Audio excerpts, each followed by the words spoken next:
안녕하세요. 오늘도 사연살롱을 찾아주셔서 감사합니다.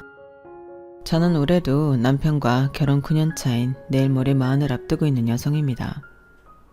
야속하게도 아직까지 저희 부부에게는 아이가 없는데 아직은 포기하지 않고 저희 부부를 닮은 예쁜 아이를 기다리고 있어요. 그리고 저나 남편이나 아직은 아이가 없지만 아이를 낳게 되면 꼭 아이는 하나만 낳아 잘 키우고 싶다는 생각을 갖고 있는데요. 여기엔 나름의 이유가 있어 그 이야기를 해보고자 사연을 신청하게 되었어요. 그리고 본격적인 이야기를 하기 전 궁금한 것이 있어 여러분들에게 여쭤보려 하는데, 아이가 최소 2 이상인 부모님이 계시다면 제 질문에 집중해 주시길 감히 부탁드려요. 그럼 질문 들어갑니다. 여러분들은 똑같이 배 아파 낳은 자식인데 차별을 해보신 적이 있으신가요? 만약 차별하신 적이 있으시다면 그 이유는 뭔가요? 눈치채신 분들도 계실 테지만 저는 바로 이 자식 간의 차별에 대한 이야기를 하고 싶어 사연살롱의 문을 두드렸습니다. 사실 저는 외동이라 잘 모르는데 남편이 장남인 형 때문에 어릴 때부터 차남이라고 차별을 많이 받고 자랐거든요. 왜 어느 집은 첫째를 또 어느 집은 막내를 더 예뻐하고 소위 깨물어도 덜 아픈 손가락이 있다고 말하는 자식이 있다는 소리는 듣긴 했는데 그 상처가 얼마나 큰지는 가늠이 되지 않았어요. 막말로 친자식인데 차별을 해봤자 얼마나 하셨을까. 처음엔 대수롭지 않게 생각하고 남자가 째째하게 그런 옛날 일을 가슴에 담아두나 했는데 막상 그걸 남편에 이어 제가 겪게 되니 사람을 은근 미치게 하더군요. 당사자 몰래 하는 차별이야 그냥 넘어갈 수도 있는데 아주 대놓고 차별을 하니 무시를 당하는 기분이 들었어요. 아니, 그건 무시가 맞았다고 생각하는데 저희 부부가 그 일을 어떻게 대처하고 또 장난만 좋아라 하시던 부모님에겐 어떤 일이 벌어졌는지 지금부터 그 이야기를 시작해 볼게요.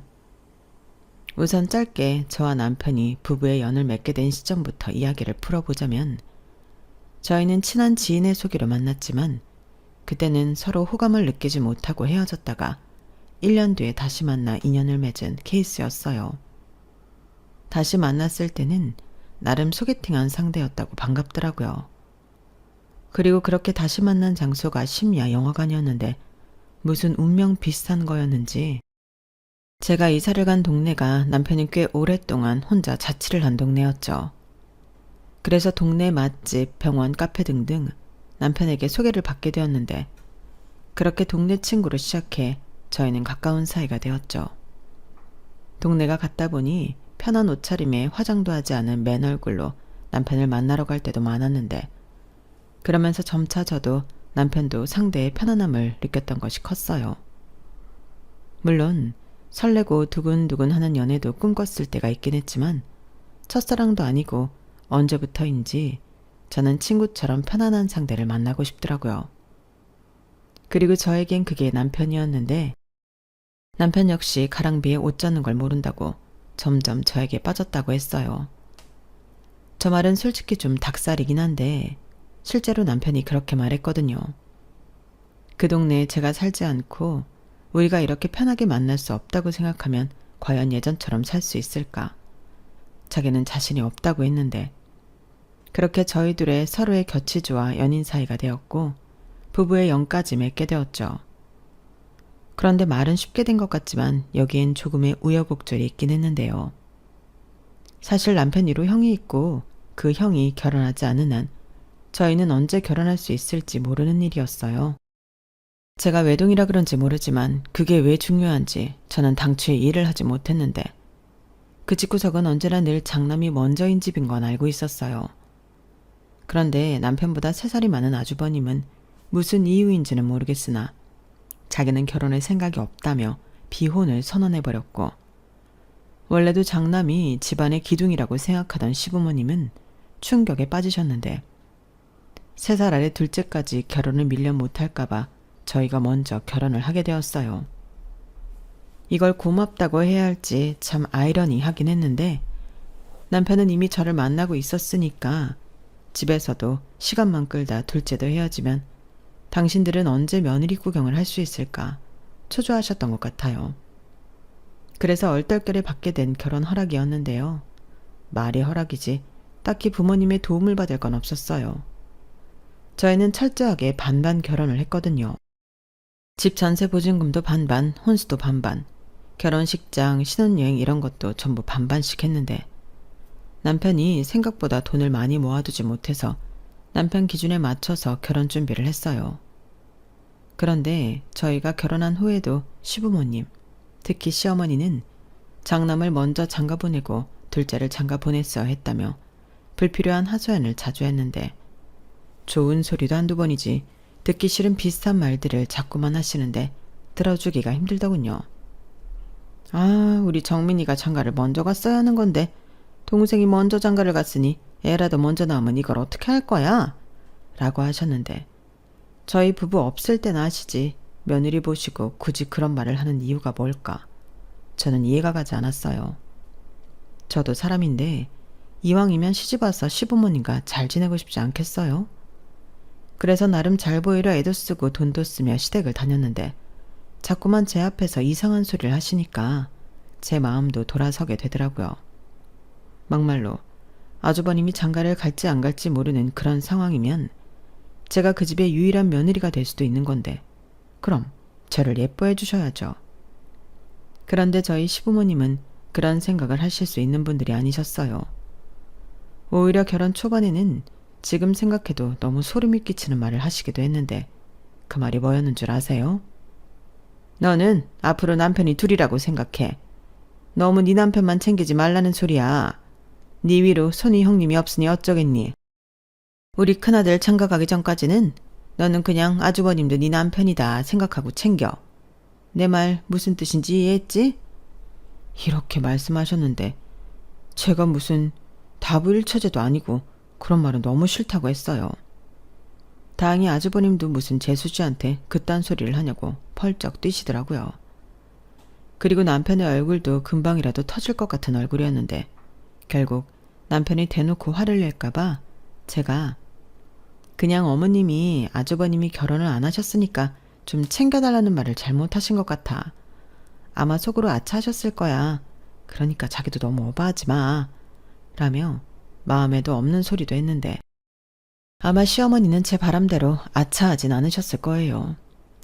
왜냐하면 그 이후의 말과 행동만 봐도 그 말이 진심이었다는 걸 알 수 있는데 한 번은 제가 결혼하고 아주버님의 첫 생일날에 일어난 일이었어요.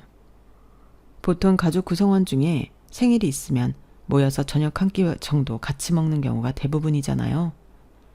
그래서 저희 부부도 아주버님 생일에 맞춰 저녁 외식을 할 예정이었는데 시어머님이 아주버님에게 전달을 제대로 못하신 건지 아주버님은 식구들이랑 모여서 생일을 보낼 거라고 가족 식사 자리엔 참석하지 못한다고 하셨어요. 그러니 저녁 퇴근하고 시댁에 간 저희들은 주인공도 없고 어째해야 하나 좀 난감해할 수밖에 없었는데요. 뭐 어쩔 수 없이 우리끼리 밥이나 한 끼 맛있는 데 가서 먹으면 되겠다고 가볍게 생각했죠. 하지만 시어머니는 아니 너는 네 아주머님한테 전화로 미리 약속을 받아놨어야지. 이게 뭐냐? 생일이네는 쏙 빠지고 아무 상관도 없는 니들이 와서 이게 뭐야? 진짜 짜증나네?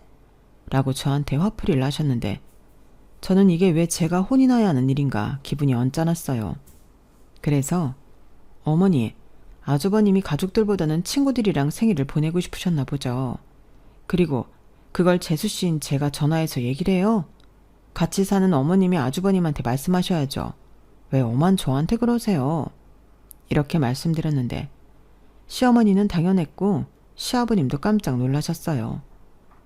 아마도 제가 시집 온 지 얼마 되지도 않았는데 따박따박 제가 하고 싶은 말을 다 하니 두 분 다 많이 당황하신 모양이었는데 저는 이런 일일수록 똑부러지게 이야기해야 한다고 생각했어요. 더욱이 결혼할 때 남편한테 들은 것도 있고 저는 답답한 시집살이는 하지 않겠다는 생각을 쭉 해왔었는데 남편도 저한테 그랬거든요. 전에도 말했지만 우리 엄마 아버지가 형만 위하는 사람이라 혹시라도 나 때문에 자기가 부당한 일을 겪게 된다면 내가 나서서 해결할 거지만 만에 하나 내가 없거나 자기가 이건 아니다 싶을 땐 내 생각하지 말고 하고 싶은 대로 해. 나는 진짜 괜찮아 라고 했었는데 정말로 제가 나서야 되는 상황이 생기긴 하더라고요. 물론 그 일로 저는 시부모님에게 제대로 찍혔지만 후회는 없었고 시어머니가 아휴 거참 너는 니네 집에서 뭘 어떻게 배워왔길래 참을성이 없냐? 어떻게 며느리가 하고 싶은 말을 다 하고 살아? 어디 며느리 무서워서 말도 함부로 못하겠네. 라며 혀를 차시는데 저는 거기서 그만두지 않고 상대가 누가 됐든 말은 함부로 하시면 안 된다고 끝까지 바른 소리를 했어요. 그러자 남편이 살짝 티 안 나게 웃었는데 아버님은 얼굴이 울그락불그락 저를 보시는 눈빛이 예사롭지 않았죠. 저요. 그때 솔직히 많이 무서웠어요. 저라고 무슨 강심장이겠어요. 하지만 아닌 건 아니라서 용기 내서 말씀을 드린 거였고 그건 무슨 일이 있어도 저를 믿어줄 거라는 남편이 믿음이 있었기에 가능한 일이었죠. 그렇게 그날은 주인 없는 생일밥을 먹는 둥 마는 둥 하고 집에 돌아왔고 남편과 사이좋게 라면을 끓여 먹으며 넘어갔는데 남편은 시댁에서 있었던 일을 그 이후에도 언급하지 않았어요. 저는 그런 점이 좋았는데 지금도 느끼는 거지만 저희 남편은 언행일치가 확실한 사람이라 더 높게 평가합니다. 요즘은 그렇지 못한 사람들이 정말 많잖아요. 가끔은 본의가 아니게 제가 내뱉고도 그 말을 지키지 못하는 일도 있어 말을 더 신중히 하고 불필요한 말이 있으면 절제해야겠다고 생각하는데 이게 다 남편을 보고 느낀 거예요. 일단 그런 것만 봐도 저는 남편과 결혼한 걸 후회하지 않는데요. 결혼 생활이라는 게 매 순간 감정이 유동칠 때가 많더군요.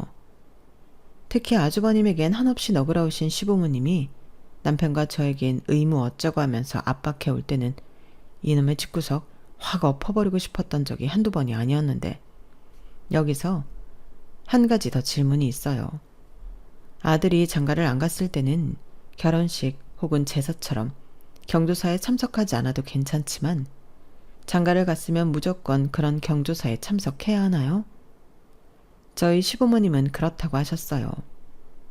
아주버님은 그런 경조사에 가면 듣기 싫은 말을 들어야 하지 않냐고 가지 않으려고 했는데 그럴 때는 집안 장남인데 시부모님은 아주버님에게 가기 싫으면 안 가도 된다고 하시더라고요.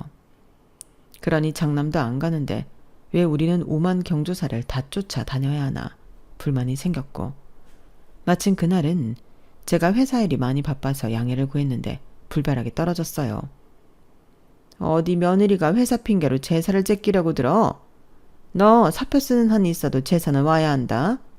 네가 우리 집안을 얼마나 우습게 알고 있으면 그딴 말을 지금 나한테 할 수가 있니? 못 들은 걸로 할 테니 길에 차질 없이 움직여라. 이렇게 말씀하셨는데 그날도 그 집구석 장남은 코빼기도 보이지 않았어요. 오죽하면 고모님들과 작은 아버지들이 장남은 뭐가 그렇게 바빠서 면상 구경도 못해? 시제사에 지가 빠지면 어쩌자는 거야? 라고 한 소리씩 하시면 아직 장가도 못 가는데 못 올 수도 있죠. 그리고 사업하는 애가 좀 바빠야 말이죠. 이해들 좀 해주세요. 대신 우리 청운이랑 청운이 처 있잖아요. 라고 하셨는데 그때는 우리 부부가 아주버님 대타처럼 느껴지더군요. 그렇게 점점 저는 시댁에 대한 불만이 늘어갔고 웬만하면 시댁에 가고 싶지 않다고 남편에게 이야기를 하게 되었는데 남편은 제 마음을 이해한다고는 하지만 그때는 좀 서운해하는 것 같기도 했어요. 자기 식구들은 원래 그런 사람인데 제가 너무 스트레스 받아 하는 것 같다고 자기 부모님이 뭐라고 하든 한쪽 귀로 듣고 한쪽 귀로 흘려 보내라고 하는데 그것도 되는 사람이 하는 거죠. 저는 그렇게 크지도 않았고 그런 게 싫었는데요. 그러던 어느 날이었어요. 영영 결혼은 하지 않을 것 같던 아주버님이 갑자기 무슨 바람이 불었는지 결혼을 하겠다고 집에 형님을 데리고 왔어요. 형님은 저랑 동갑인 여자였는데 자세히 보니 낯이 좀 읽은 얼굴이었어요. 알고 보니 아주버님이 운영하는 사무실에 근무하는 여직원이었는데 저도 그때가 결혼하고 3, 4년 정도 지난 후라 오다 가다 몇 번 봤던 얼굴이라 안다고 하면 아는 사람이었죠. 그리고 시어머님은 그래 원래 짝은 멀리서 찾는 게 아니지. 같이 일하다 이렇게 정분이 나는 건데 좋다 좋아. 우리 집 큰며느리가 되어줘서 너무 고맙다. 우리가 이렇게 가족이 될 인연이었나 봐.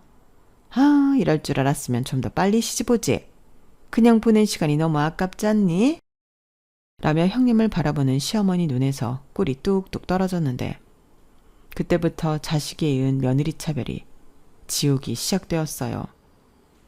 시어머님은 완전 형님 바라기였거든요. 오죽하면 형님의 친정 어머니도 사돈한테 딸을 뺏긴 기분이라고 농담처럼 말씀하신 날도 있었는데 저희 시부모님은 형님이 그냥 자기 집에 시집 와준 것만으로 받을 수 있는 효도를 다 받았다고 하셨어요.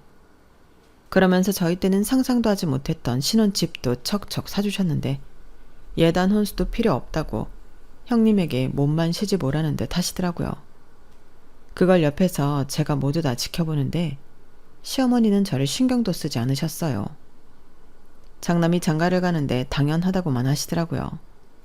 하지만 저 역시도 당연하게 마음이 좋지 않았는데요. 저희 시부모님이 원래 그러신 분이면 말을 안 하겠지만 제 입장에서는 기분이 매우 상하는 일이었어요. 왜냐하면 앞서 말씀드린 대로 저희는 반반 결혼했고 또한 그걸 빼고도 저에게는 받을 수 있는 건 다 받아야 하지 않겠냐고 소위 말하는 예단 리스트로 보내셨던 분들이었는데 그때 했던 말도 기가 찼었죠. 아무리 장남이 아니고 차남 혼사지만 우리 집에서는 개혼인 만큼 보는 눈이 많아서 네가 우리 체면은 살려줘야겠다. 너도 생각해봐라. 예위로 형이 있는데 그거 제치고 하는 결혼이잖아? 그럼 너도 감사 표시를 해야지. 내가 과하게 적진 않았으니까 그 메모는 그저 참고만 해. 이렇게 말씀하시는데 옆에서 시아버님은 고개를 끄덕하고 계셨고 저는 속에서 천불이 끓고 있었어요. 그때 처음으로 이 결혼을 엎을까 고민한 적도 있었는데요. 남편이 그러더라고요. 예단 리스트까지 줬는데 안 한다고 하면 시끄러울 게 뻔하고 이렇게 된 거 자기가 그 예단 리스트 비용 전부 부담하겠다고 했는데 언뜻 들으면 그래 그럼 되겠네 할 것 같지만 저는 그렇게 생각하진 않았어요. 어차피 결혼하면 제 돈이 남편 돈이고 남편 돈이 제 돈이잖아요. 그러니 남편이 전부 부담을 한다고 해도 결국엔 우리 돈으로 부담하는 건 똑같으니 그냥 그런 돈은 쓰기 싫다고 남편에게 제 의사를 똑똑히 전달했어요. 특히 우리를 위해서 하는 것도 아니고 남의 눈 의식해서 해야 하는 예단 같은 건 더 하기 싫었는데 제가 끝까지 고집을 피우자 이번에는 저희 친정 부모님이 나서서 저를 설득하셨어요. 김서방한테 얘기 대충 들었다. 너 그 예단 때문에 김서방이랑 신랑이 하고 있다며? 김서방이 아주 미안해서 죽을라고 해. 근데 엄마 생각도 네가 그 예단 해가는 게 맞는 것 같아. 엄마까지 왜 그래? 싫다니까. 무슨 결혼이 쇼야? 연극이야? 왜 당사자가 아니라 남을 의식해야 하는 건데? 원래 결혼식은 그런 거야. 니들이 하는 거지만 집안 행사이기도 해. 엄마는 뭐 네 결혼식이니까 마음 놓고 있는 줄 알아? 누굴 초대하고 또 어떻게 대접해야 하나 고민하고 아빠랑 상의하고 있었다고. 그러지 말고 엄마가 결혼 선배라서 알려주는 건데 너 그 혼수 하나도 빼먹지 말고 다 해서 가. 너 그거 안 해가면 두고두고 욕먹고 그구실로 시집살이 해야 해. 엄마도 참 지금 무슨 7, 80년대야? 요즘 그런 걸로 욕먹고 얌전히 사는 며느리가 어딨어. 그래, 요즘은 그렇게 욕먹고 가만히 안 있지. 그래서 하는 소리야. 그럼 나는 네 또래도 아니고 시부모님이랑 핏대 세우고 싸울 거야? 그것도 안 되는 소리야. 그냥 그 예단 엄마 아빠가 해줄 테니까 하고 말아.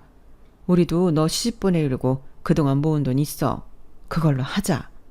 싫어. 내가 안 받는다고 했는데 이러면 내가 말한 게 거짓말이 되는 거잖아. 엄마 아빠가 해주고 싶어서 그래. 우리가 자식이 너 말고 또 있어? 우리도 자식 우리 손으로 시집 보냈다는 유종의미는 있어야지. 그게 무슨 유종의미야. 나중에 너도 자식 낳아봐. 그럼 엄마 마음이 무슨 마음인지 알 거야.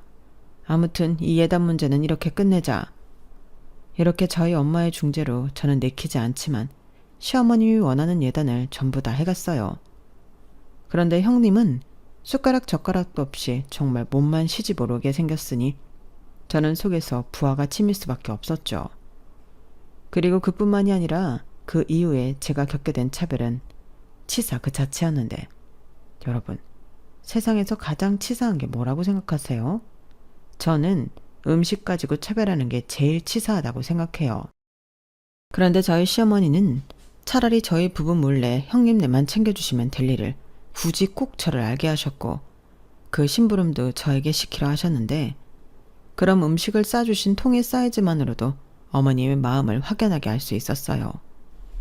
왜냐면 다른 반찬들도 마찬가지긴 하지만 고기나 김치, 간장게장 같은 걸 주실 때는 형님네는 김치 냉장고에 들어갈 만한 큰 통에 주시고 저희는 맛만 보라는 건지 둘이 먹기도 민망한 1인분량을 락앤락에 담아주셨는데 심부름도 저한테 시키시니 사람 약 올리는 것도 아니고 성질이 나더라고요. 그래서 저희도 고기 좋아하고 게장 좋아하는데 주실 거면 똑같이 나눠주셔야 하는 거 아니냐. 저는 배달도 하는데 너무하다고 말씀을 드리기도 했는데 그때 시어머니는 저렇게 또 식탐을 부리지. 너랑 처훈이는 살이 너무 많이 쪘잖아. 그래서 안 줄 수 없으니까 맛만 보라고 주는 거고 네 아주버님이랑 네 형님은 빼빼 말라서 내가 신경을 안 쓸 수가 있니? 다 이유가 있는 건데 저렇게 내 마음을 몰라요. 라며 저더러 살 얘기를 운운하셨어요. 저요. 옷 사이즈 5 입고요. 키 160에 몸무게 52kg 나가요. 물론 연예인처럼 예쁜 몸은 아니겠지만 저도 어디 나가서 살쪘다는 말은 들어본 적이 없었거든요. 그런데 살쪄서 너는 그것만 준다고 하니 저는 더 그 심부름을 하고 싶지 않았고 그럼 다이어트 해야 하니 아예 싸주신 것도 안 먹겠다고 팽하니 집으로 돌아왔는데 시어머니는 그럼 이 음식들은 어떻게 큰아들네에 갖다 주냐고 저에게 화를 내셨어요. 결국 남편까지 불러다 심부름을 시키신 모양이었는데 저는 그 사실을 알고 남편에게 화를 냈죠.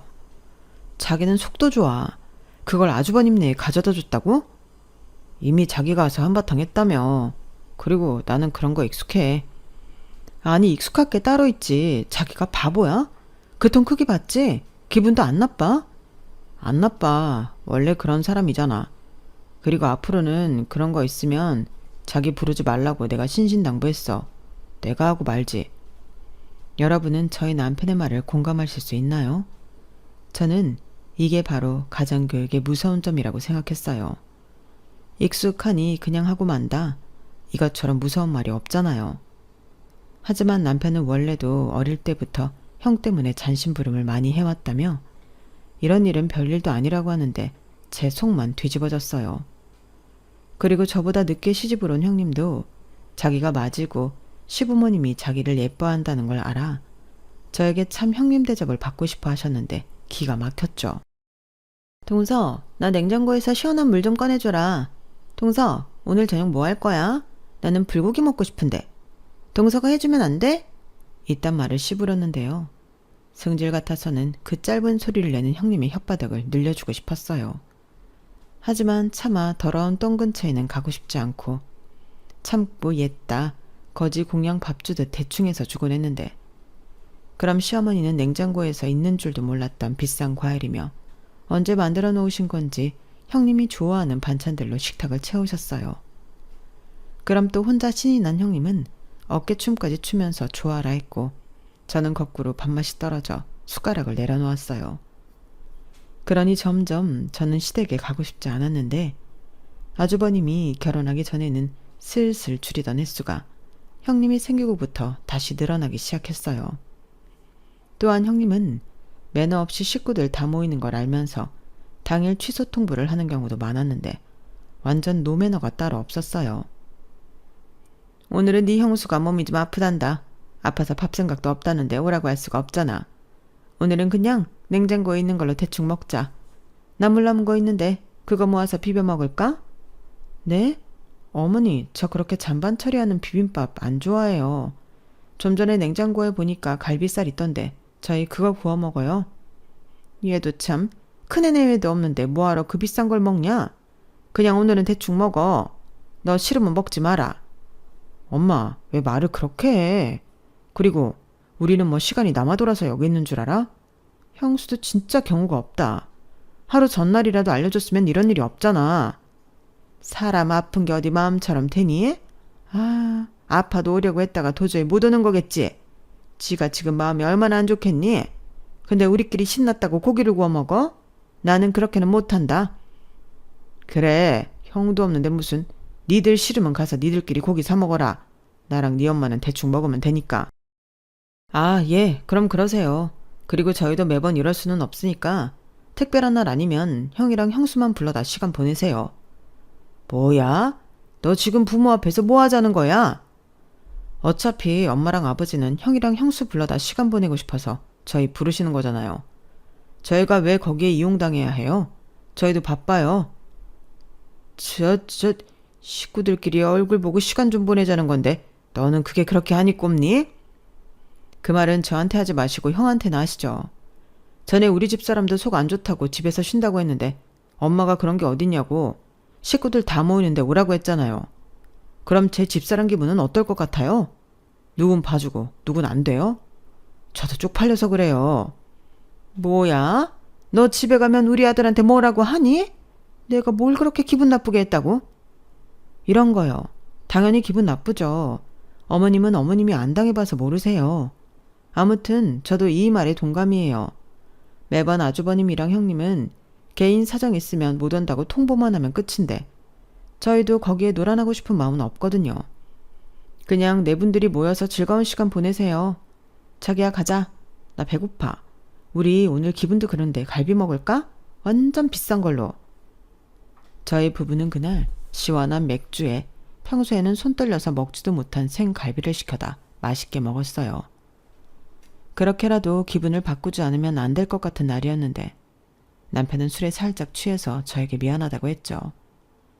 자기한테 시집 오지 않았으면 안 겪을 일인데 매번 자기 식구들이랑 엮이면 기분 나쁜 일이 생기니 자기도 마음이 좋지 않다고 하는데 어쩌겠어요. 제가 선택한 남자가 이 남자인걸요. 저는 제 마음을 헤아려주는 사람이 당신이라 괜찮다고 했네요. 솔직히 속마음은 아주 괜찮은 건 아니었지만 제 뒤에는 든든한 남편이 있고 저도 할 말을 못하는 성격도 아니니까 괜찮다고 했어요. 하지만 내심 언제고 제대로 된 거 하나만 걸리면 그때는 시부모님이든 아주버님이 내외든 가만두지 않겠다는 마음은 있었는데 이윽고 형님이 시집와서 맞이하는 첫 명절이 다가오고 있었죠. 그런데 형님 말이 저희가 이번에 결혼하고 첫 명절이라 저희 친정 부모님 모시고 제주도에 다녀오려고요. 명절은 그렇게 보내고 명절 다음날 시댁에 오려고 하는데 괜찮죠? 라고 하는 겁니다. 당연히 저희 시부모님은 사람 좋은 얼굴로 괜찮다고 하셨어요. 그리고 형님은 저에게도 동서 미안해. 대신 다음 명절엔 동서도 친정 먼저 가. 그럼 공평하지. 라고 하셨는데 저는 알겠다고 했어요. 어차피 형님 없을 때도 그렇게 명절 대부분은 시댁에서 보내고 하루 정도만 친정에 다녀왔는데 달라질 건 없었으니까요. 그런데 그 생각은 잘못된 생각이었어요. 달라진 게 없지 않더라고요. 일단 얄미운 형님이 있고 없고의 차이가 컸는데 명절 당일 저희 시댁은 손님이 많이 오진 않아서 비교적 한산하거든요. 그래서 명절 전날 간단히 음식 장만을 하고 차례 지내고 있는 걸로 식사하는 정도가 다였는데 그렇다고 시어머니가 저 친정 보낸다고 뭘 바리바리 싸주시는 분도 아니셨어요. 그리고 그런 걸 애당초 바라지도 않은 저였기 때문에 서운하고 말 것도 없었는데 명절 연휴 내내 시어머니는 형님의 친정 부모님, 그러니까 사돈에 대한 섭섭한 마음을 저한테 하시더라고요. 아니, 아무리 그래도 그렇지 시집을 보냈으면 첫 명절은 시댁에서 보내라고 하셨어야지. 사람들이 왜 그렇게 경우가 없나 몰라. 이렇게 시작해서 내 금쪽 같은 아들은 지금 처가 눈치 보느라 얼마나 힘들까. 가뜩이나 누구랑 어울리는 거 잘 못하고 싫어하는데 지쳐 눈치 보여서 싫은 티도 못 내고 있겠지? 라고 연신 궁시렁 하시는데 저럴 거면 형님이 괜찮냐고 물었을 때 안 괜찮다고 저한테 하시듯이 그게 무슨 경우 없는 소리냐고 하시지 왜 저러나. 저는 옆에서 고개가 절레절레 흔들렸어요. 겉보기에 좋은 시어머니가 되려다 화병 걸리지 그런 생각을 하며 저도 친정 갈 날만 손꼽아 기다렸는데 결혼하신 분들은 공감하시겠지만 명절은 며느리한테 절대 연휴가 아니잖아요. 네 부모도 챙겨야 하고 내 부모도 챙겨야 하고 돈은 돈대로 깨지고 까딱하면 감정 싸움을 하기에 딱인 게 명절인데 그냥 없어져 버렸으면 좋겠다는 생각밖엔 들지 않았어요. 그래서 만약 우리가 애를 낳으면 저는 명절에 너도 나도 그냥 쉬자. 찾아올 필요도 없고 아쉬우면 밖에서 외식이나 한번 하고 그 자리에서 헤어져. 밥값도 우리가 낼게. 라고 할 생각인데 그만큼 저는 명절이 싫었어요. 하는 일은 별로 없어서 몸은 고되지 않았지만 하루 종일 시어머니의 그 듣기 싫은 말을 듣고 있는 게 저에겐 고문과도 같았거든요. 그리고 이윽고 명절 당일이 지나고 다음날 형님이 시댁에 왔는데요. 뭐 바리바리 싸우긴 했더라고요. 물론 저와 저희 남편 건 감귤 초콜릿이 다였어요. 그러면서 지도 민망했는지 동서 제주도에 살 게 없더라? 라고 하는데 살 게 없는 게 아니라 지가 마음이 없었겠죠. 괜찮아요. 그럼 형님 오셨으니까 저는 이만 친정 갈게요. 아, 오신다고 해서 점심상은 차려놨어요. 국이랑 갈비만 데워 드시면 돼요. 뭐? 벌써 간다고? 동서, 그러지 말고 우리 이제 막 왔는데 동서도 그냥 있지. 친정은 다음에 가도 되잖아. 모처럼 식구들 다 모였는데 동서랑 도련님만 쏙 빠지면 그렇지 않아? 그리고 나는 아직 여독도 풀리지 않아서 손 하나 까딱할 힘이 없어.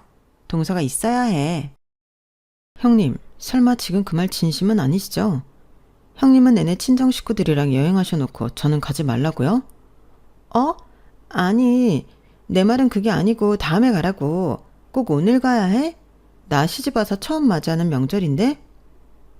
시집와서 처음 보내는 명절을 친정 식구랑 여행으로 보내신 분이 하실 말씀은 아닌 것 같아요.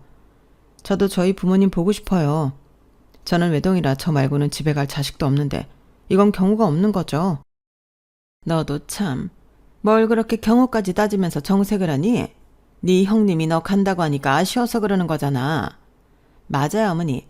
동서는 제가 싫은가 봐요. 저는 동서랑 친해지고 싶어서 그러는 건데. 그러니까 어머님이 동서더러 친정 가지 말라고 하세요. 알았다. 네가 그러고 싶으면 그래야지. 둘째 너 침 풀어. 이번 명절은 친정 가지 마라. 아싸. 동서, 그럼 국이랑 갈비는 동서가 데워줄 거지? 그리고 어머니, 저 저녁에 한우 먹고 싶은데 전에 한우 집에 선물 들어왔다고 하지 않으셨어요? 저희 주려고 숨겨두셨다고 했잖아요. 그렇지. 그래. 저녁에는 그거 꺼내서 구워 먹자.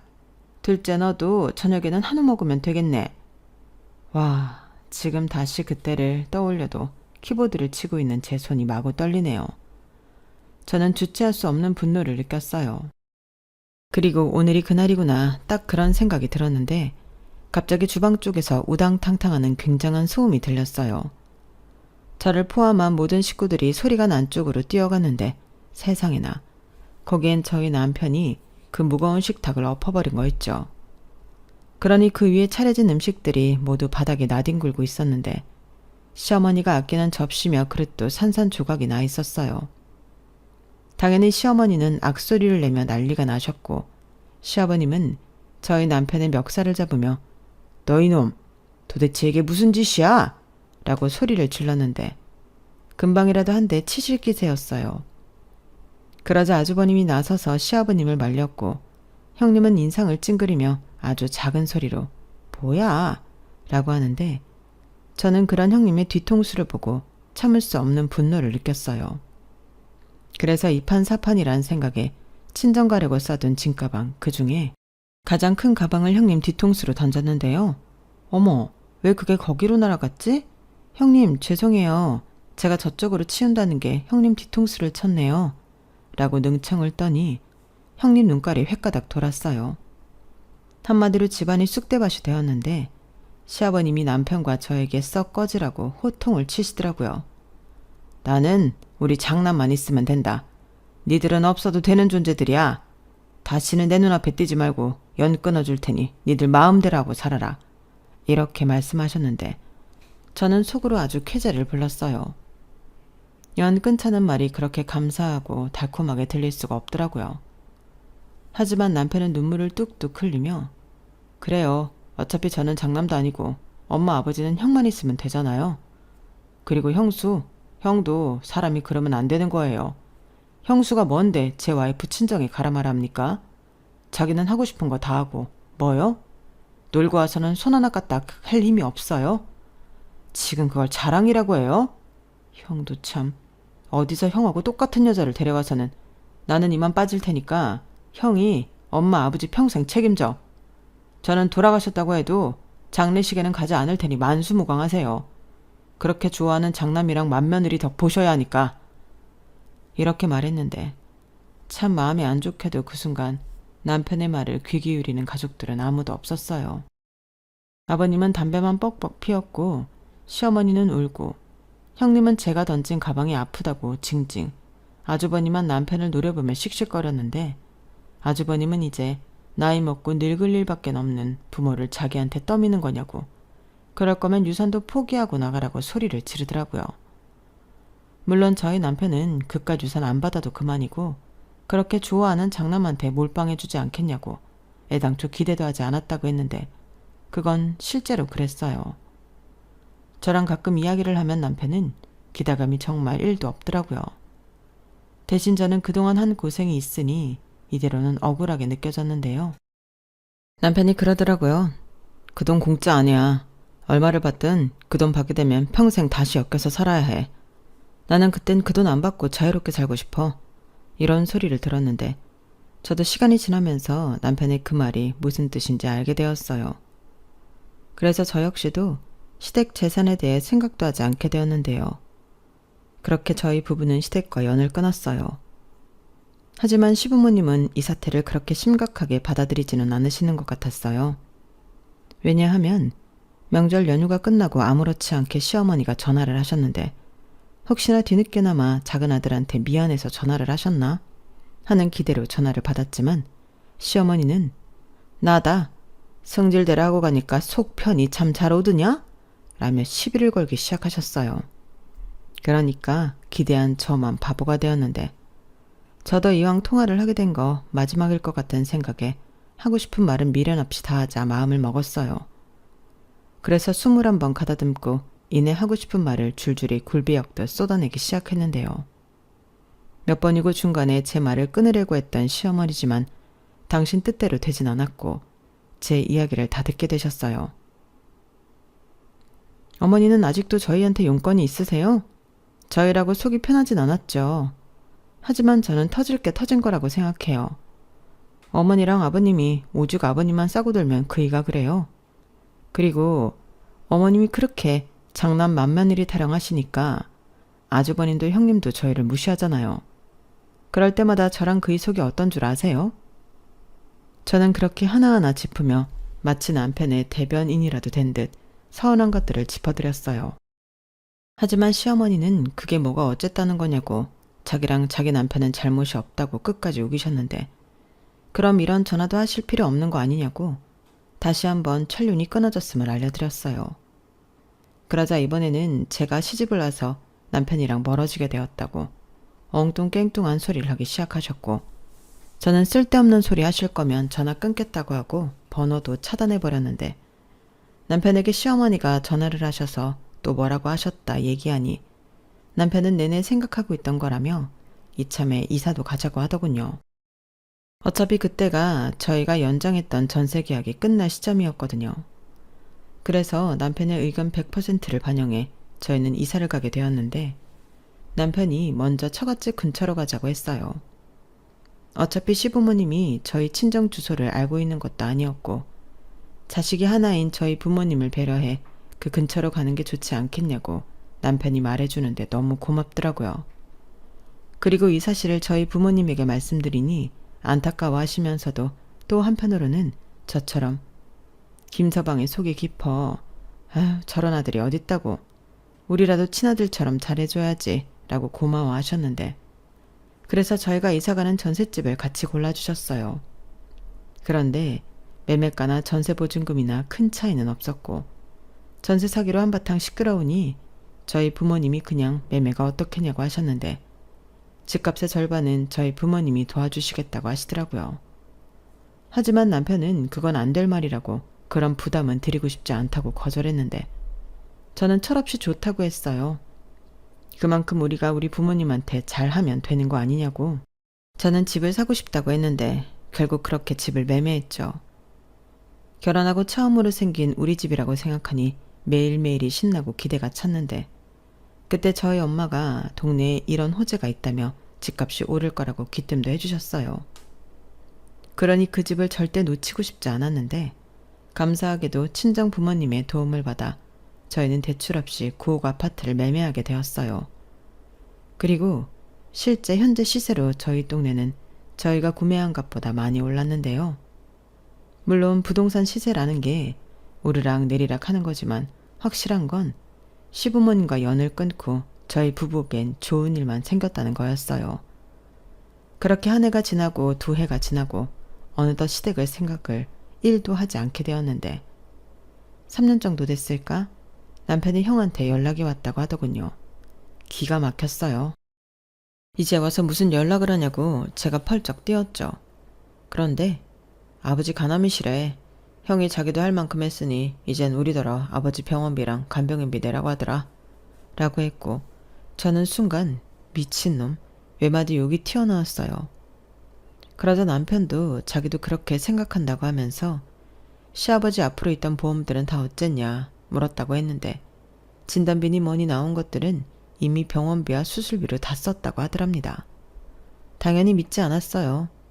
그 인물이 그럴 놈이 아니거든요. 지방 기둥 떼어가 사업하던 장남이 퍽이나 그랬을까. 저는 코웃음을 쳤어요. 그리고 그뿐만이 아니라 사업도 어려워져서 시부모님 집과 시부모님이 해준 자기들 신혼집도 넘어가게 되었다며 당장 돈 좀 빌려달라고 했다는데 아마 두 집을 담보로 많은 액수를 대출받은 것 같다고 하더라고요. 그래서 자기는 뭐라고 했어? 설마 그 돈 해준다고 한 건 아니지? 아니야, 쓸데없는 소리 하려면 전화 끊으라고 소리 질렀지. 그러니까 형도 내가 도망을 가버려서 자기 혼자 독박 쓰느라 힘들었다고 소리를 짓더라. 그러면서 뭐? 장남의 무게를 네가 아냐고. 내가 진짜 어이가 없어서. 뭐? 장남의 무게? 아주버님도 사람 진짜 안 변한다. 아니 그걸 왜 자기한테 그래. 그렇게 따지면 자기는 장남도 아닌데 형 대신 이리 끌려다니고 저리 끌려다녔잖아. 집안에서 뭐 하나 지원해주는 것도 없었는데. 그니까. 그래서 헛소리 그만하라고 아버지 돌아가셔도 연락하지 말라고 했어. 내가 전에 말했잖아. 저는 남편의 그 말에는 아무 말도 하지 못했어요. 그래도 부모가 돌아가시면 임종도 그렇고 장례도 자식들이 할 역할이 있는데 남편이 그것도 안 하겠다고 하니까 그래도 되는 건가? 많은 생각이 들더라고요. 하지만 이내 남편은 정말로 마음을 독하게 먹은 건지 반년 뒤 들려온 시아버님의 부고에도 꼼짝하지 않았는데 그때 형님이 자기 혼자 죽겠다고 저에게 따로 연락을 하기도 했어요. 하지만 저는 전화도 받지 않고 문자에도 답을 하지 않았죠. 그리고 발인이 끝나고 저희는 수소문에서 시아버님의 납골당을 알게 되었는데 남편은 나중에 가겠다고 그마저도 거절했어요. 그때는 제 속이 왜 그렇게 아프던지 남편도 지금 속이 말이 아닌가 보구나 싶었어요. 그때는 남편이 잠도 제대로 자지 못하고 제대로 먹지도 못해서 10kg 가까이 살이 빠졌거든요. 남들은 남편을 보고 독하다고 했지만 저는 알고 있었어요. 남편은 누구보다 힘든 시간을 보내고 있다는 것을요. 그리고 며칠 뒤 회사에서 일을 하고 있는데 로비에서 저를 찾아온 손님이 있다고 콜이 와서 로비로 내려갔었는데 다른 사람도 아닌 시어머니가 저를 기다리고 계셨어요.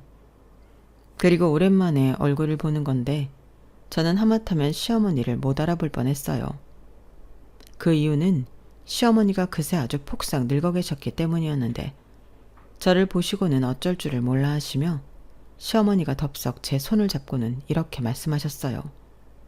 작은 애야, 내가 잘못했다. 내가 다 미안해. 어머니 맞으세요? 근데 여긴 어떻게 하시고? 내가 여기 찾느라 아주 힘들었다. 그래도 어쩌니 연락은 안 되고 집은 이사가서 어디 사는 줄도 모르고 그래서 전에 네가 우리 집에 인사 왔을 때 두고 간 명함 찾아서 택시 타고 왔다.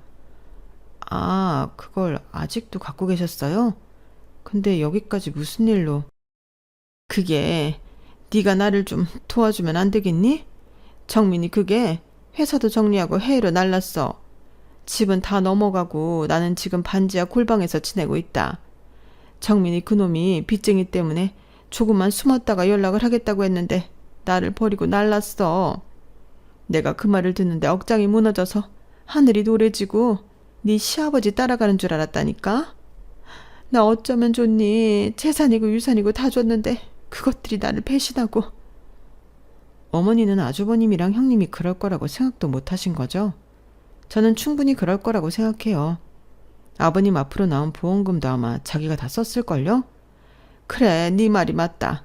집 담보로 다 잡아놓고 병원비도 반만 내서 네 시아버지 장례 치르고 그 돈 갚느라 내가 친척들한테 돈 빌리고 난리도 아니었어. 아니, 지가 어떻게 부모한테 그럴 수가 있니? 우리가 지를 장남이라고 얼마나 금이야 오기야 했는데. 그게 문제죠. 그렇게 키웠으니 부모 알기를 우습게 알고 부모 돈은 자기 돈이라고 생각하잖아요. 그 애한테도 연락해서 아버지 병원비랑 간병인비 내놓으라고 한 인간이에요, 그 인간이. 미안하다. 나랑 우리 남편이 정훈이한테 참 못해준 게 많아. 그러니까요. 그걸 이제 하신 거예요? 하지만 저는 어머님이 어떤 사정을 하고 그걸 하셔도 도와드릴 수 없어요. 어쩌면 아주버님이랑 형님은 어머님이 혼자가 되시면 저희가 모실 거라고 생각한 걸 수도 있는데 어림도 없죠. 죄송해요. 도움은 못 드릴 것 같네요. 어머님도 아시죠? 그때 아버님이 장남만 있으면 된다고 저희랑 연 끊어주신다고 했잖아요. 저랑 그이는 그날 그렇게 남이 되었다고 생각하고 살았어요. 뭐? 그래도 그렇지. 그게 끊는다고 끊어지니? 그러지 말고 나 좀 니네 집에 살게 해줘라. 내가 이제 너 차별하고 그러지 않을게. 그런 말씀 진작에 하시지. 근데 이젠 안 돼요. 어림도 없어요. 오늘은 얼떨결에 나와서 배웠지만 다음엔 찾아오셔도 만나지 않을 거니 헛걸음하지 마세요. 그럼 저는 할 일이 남아서 올라가 볼게요. 그게 제가 본 시어머니의 마지막 모습이었어요. 시어머니는 단호한 저의 태도에 망연자실하셨고 말씀은 굳이 하지 않으셨지만 저를 찾아오기 전 남편한테도 가서 호소했다가 당신 뜻대로 되지 않아 저를 찾아온 것 같았는데 그러니 이젠 잡고 싶어도 잡을 지푸라기가 없으신 것 같았어요.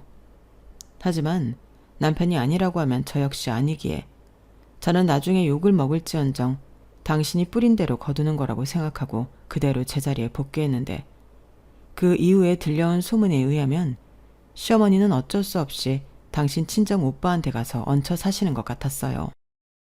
그것도 당신 올케 언니 눈칫밥을 드시며 지낸다고 들었는데 아마 남은 인생은 뾰족한 수가 없으니 그렇게 당신의 몇 안 되는 가족들 눈치를 보며 여기저기 거처를 옮기며 사시지 않을까 생각합니다. 과연 시어머니는 당신이 말년에 이렇게 초라하게 되실 줄 예상이나 하셨을까요? 저는 장담하건대 당신은 장남 내외가 당연하게 모실 거라고 생각했다는데 한 표예요. 그러니 그렇게 뒤통수 맞고 가진 모든 돈을 뺏길 줄도 모르고 장남 내외에게 다 준 게 아니겠어요? 저는 그것만 봐도 시어머니가 저희 부부가 아닌 아주버님과 형님을 끝까지 찾아다니며 괴롭혀주길 바라고 있는데 지금쯤 아주버님과 형님은 어디서 뭘 하고 있을지 궁금합니다. 남편은 아마 가진 돈도 다 쓰고 거기도 별 볼 일 없을 거라고 혹시라도 시어머니처럼 찾아오거나 다른 번호로 연락이 온다면 한마디도 들어주지 말고 칼 차단하라고 했는데 이제 남편에게 지켜야 할 가족은 저 하나라고 했어요. 그리고 효를 행할 부모는 자기를 친아들처럼 생각하고 챙겨주는 장인 장모뿐이라고 하는데 사람 마음이 오죽 자기 부모한테 서운했으면 저럴까 저는 매일매일 다짐합니다. 무슨 일이 있어도 저는 남편과 꼭 행복할 거예요. 어릴 때 받지 못한 사랑을 제가 줄 수는 없겠지만 앞으로 남은 날은 평생 제 사랑과 관심을 받으며 살게 해줄 거예요. 그리고 아직까지는 소식이 없지만 저희 아이까지 태어난다면 완전한 행복을 남편이 누릴 수 있지 않을까 생각하는데 부디 이제 그만 엄마 속 좀 태우고 우리 예쁜 아이가 찾아와 주길 바라는 마음입니다. 차별 없이 사랑을 듬뿍 주고 또 시부모님처럼 오냐오냐 하지 않고 한 사람으로 인생을 슬기롭게 잘 살아갈 수 있게 현명한 엄마 아빠가 되고 싶어요.